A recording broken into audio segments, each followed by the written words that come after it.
Hello and welcome to the Michael Mama Show. I'm your host, Michael Mamas, and we're coming to you from Mount Soma, home of the Sri Someshwara Temple in the mountains of western North Carolina. And wow, if you've been watching I can't even watch the news now, but kind of keeping a finger on the pulse of current events, and from one perspective, it could be like, oh, things are terrible, polarization here, polarization there, horrible killings and things. But I'd like to sort of take a step back from all of that if we can, and kind of get a look at the bigger picture. Because, we've talked about how this is the period of phase transition. And if we're not able to understand and find the truth of that process within our own selves, then you could look at the current events right now and say, "Oh my God, we're on the brink of disaster. Everything's terrible."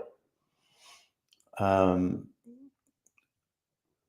but if you take a little bit of a bigger step back and look at the context in sort of a Vedic context, it all starts to make sense. But one thing, we could say, well, there have been chaos and wars and things. What's unique about this? Because there's been all sorts of things like that throughout history. But I think there's a big difference right now in that the whole spectrum of life seems to be covered. It's, in the past it might be, okay, this country declares war on that country. Now we got a world war going on.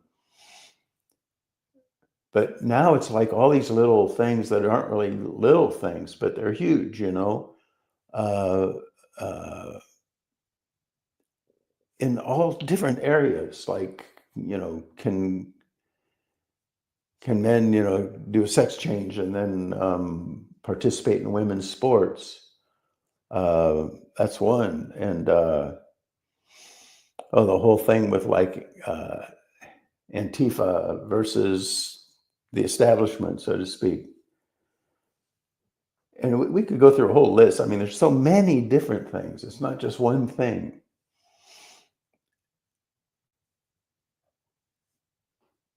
But now the passion around all the different viewpoints is so intense. I mean, that's so characteristic, so representative of what we were saying about, the phase transition and how everything just starts to boil. And the interesting thing about it is, another interesting thing about it is, if you take either side, then that side is this, in the context of that we're transitioning into an enlightened age, that they're right and the transition is happening in their favor. But then the other side would look at it and say, well, no, the transition is happening in our favor. It's kind of like, where the chip's going to fall.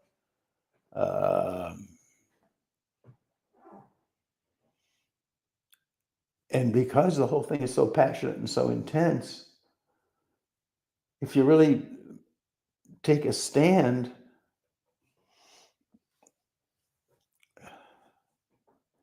you can get, assassinated. I mean, it's horrible.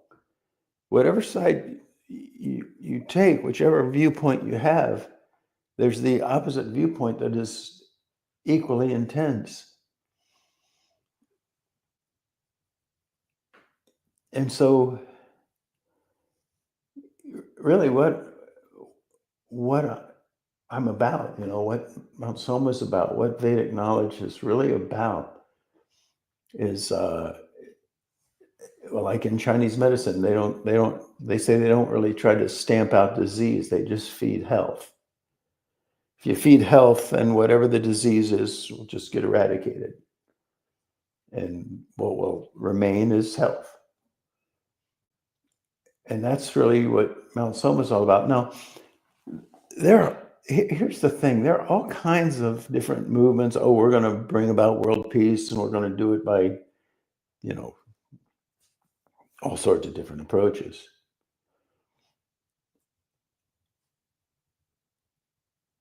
And there's so many little tangents and factions springing out over any paradigm, any narrative, like with respect to, take your pick, with respect to Christianity, there's extremes in one way and extremes in the other direction.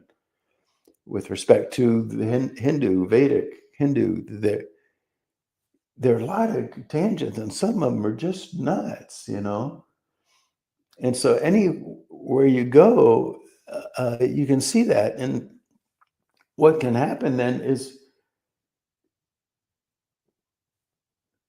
a valid perspective just becomes just another perspective. It's another hat that gets thrown into the ring, And so I can understand how people would look at what we're doing at Mount Soma and say, well, that's just another perspective, and it's just another tangent.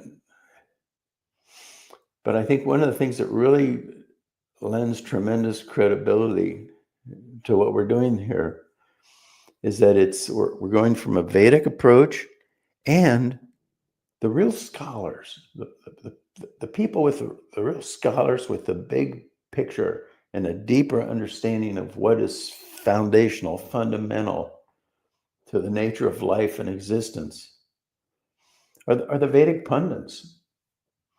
And, the fact that the Vedic pundits are people that are really supporting and even enthusiastic about what we're doing here at Mount Soma, it says a lot. But of course, it only says a lot to people that have some knowledge of, who those pundits are and the depth and breadth of their knowledge, and really, in the world today, it's the knowledge is right there, but it's pretty much unheard of. People don't know about it.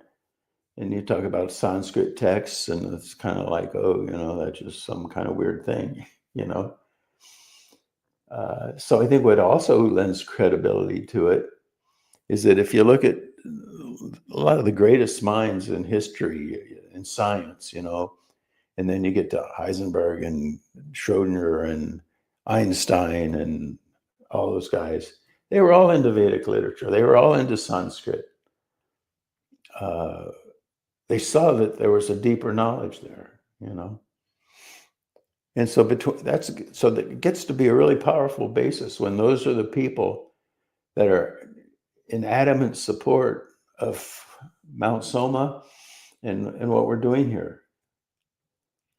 And there's it's interesting because in this time of phase transition, this shift, I don't think it's any coincidence. There's a significant correlation to the fact that the transition is happening.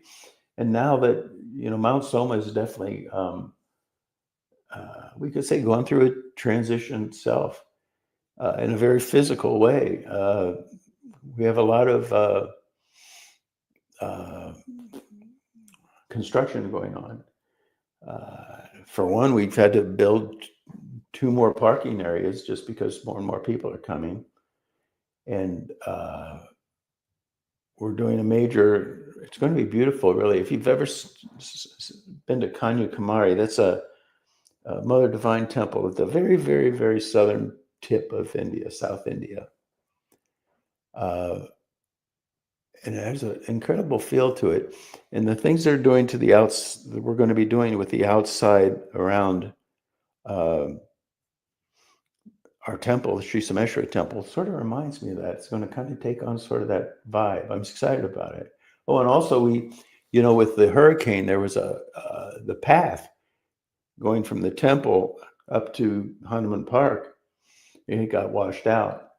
And so, we could traverse it, but it was all rocky and, but now thanks to our wonderful donors, we're putting in a really beautiful red brick pathway that goes all the way up. And then next steps, again, we're going to do this re-landscaping, pouring some concrete, different things like that around the temple. And then we're doing a very wide sidewalk that goes from the base of the temple steps. Those of you who've been to Mount Soma would know what I'm talking about. Very wide sidewalk that goes from the temple steps right where it meets Mount Soma Boulevard and goes down a ways, and then we'll have a zebra, crosswalk over to the visitor center and that. So all that's happening. The parking lots, the sidewalk, and then the landscaping. We're also going to pour another slab, it looks like, around Hanuman and really fix up Hanuman Park a lot. And really, we've been busy with that because the contractors are scheduled to arrive next week. And so I've been back and forth, with India and things like that. You got to make sure that all the planning is done properly, and it's a lot more to it than one might think. And so all that is happening. So I think really the essential point here is that this phase transition, everything that's going on in the world, as crazy as it seems, if we can really take a deeper look at it in context of this Vedic knowledge, it starts to make sense. And it's just even a validation that, the pressure is building and it's about to transition to release. And not just even in the news, but like the artificial intelligence. It's incredible. I spent a lot of time with artificial intelligence and the knowledge it can bring forth and stuff. And it's fabulous. And that's just the beginning. Scotty, you made a good point when we were on the phone the other day about it, that over the next months or even a year, artificial intelligence is going to be so much more than it is even today. Yeah. And where all that is leading is fabulous. It's fantastic. It's mind-boggling, really. And that's just one facet of the diamond of what the golden age is going to be like.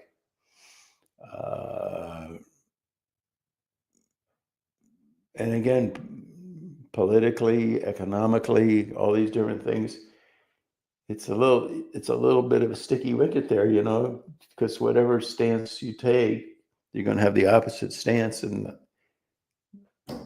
better to just say, you know what, we're just going to feed health, and then we'll see what shakes out. And that's what's going on, But it's an exciting time, and the really cutting edge in the arena of health.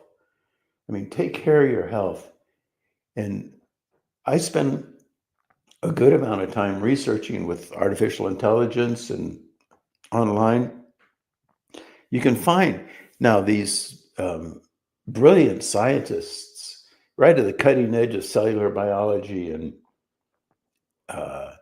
DNA and all that. There's so much knowledge there, and it's just mushrooming.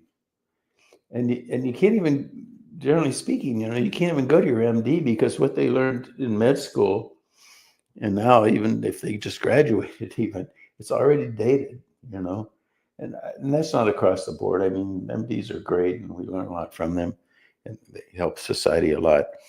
But to really take advantage of the direction it's going and the medical knowledge and what's out there, it's exciting and it's fascinating. And this is only the beginning. So it is a great time to focus on your health, stay alive. You want to see what's going to happen. You want to benefit from it. And it's so rare in the history of Earth. It's so rare for there to be a moment of phase transition like this, from Kali Yuga, the age of ignorance, to Sat Yuga, the age of enlightenment. And we are so fortunate to be alive right now, to witness that transformation. the future is exciting. It's fabulous. It's happening. And I'm humbled by what one of the pundits said recently that I said, well, we were just having a chat, and I was saying, once the Age of Enlightenment comes, I mean, we're building the Panchayatana, the enlightened city, to bring forth the Age of Enlightenment.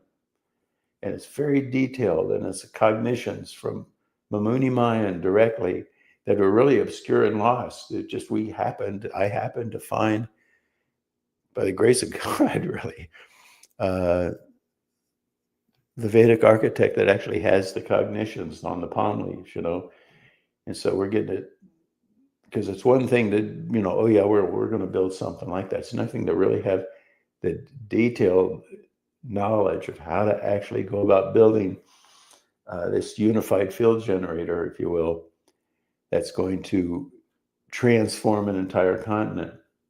And that's what we're building. It's incredible. And it correlates so nicely. And like the pundit was saying, even after the transition comes, then that's when Mount Soma, with the unified field generator, that's going to help maintain the Age of Enlightenment. I mean, it could last a short time, it could last a long time. And so it's so essential that even after the phase transition happens, that we have that technology at work, rigorously adhering to the guidelines, laid down in Vedic knowledge,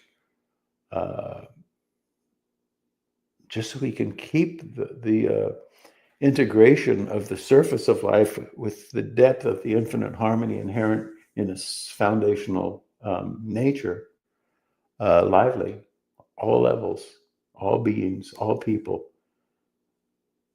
Suffering, Scotty, you sent me that thing. I liked it. I read it, and it's it's really what we're saying, but it was expressed, I thought, quite poetically. Really, that suffering is just the result of not living in harmony with natural law. They're very simple, with not living in harmony with nature. And even though the unified field remains untouched and fine,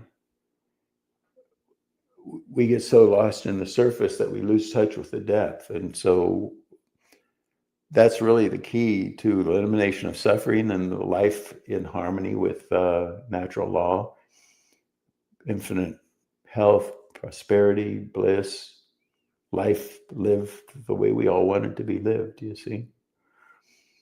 So that's what's going on. Scotty, do you have anything to add or any questions or comments? No, it's just, it's like you were talking about the Jyotish. We're in the Mahadasha of the Rahu, so it's just time for change, and that's exactly what's going on. So just that's right. Yeah. You were saying that for the United States, the period we're living in now is a Rahu period. Yeah. Which is. So, and it's how would you say it in a word? How would you characterize the Rahu periods, Scotty? Just change. It's going to force change, force transformation, all the things that are happening right now in the world. Yeah. So it just goes right along. Oh, very exciting. Yeah. It's very exciting. All right. Well, that's all for this week, everybody. Thanks for listening, and we'll talk with you. Oh, we're also getting what's that lapel mic, Scotty, that you had me get? DPI or what? Anyway, there's some little lapel mic. We're going to go mobile. And so hopefully, maybe even next week, we'll be able to go to the temple and go to Hanuman Park and these different areas. And I'll be able to show you what we're working on now. It'll be exciting, I think. Okay, everyone, thanks for listening. We'll talk again next week.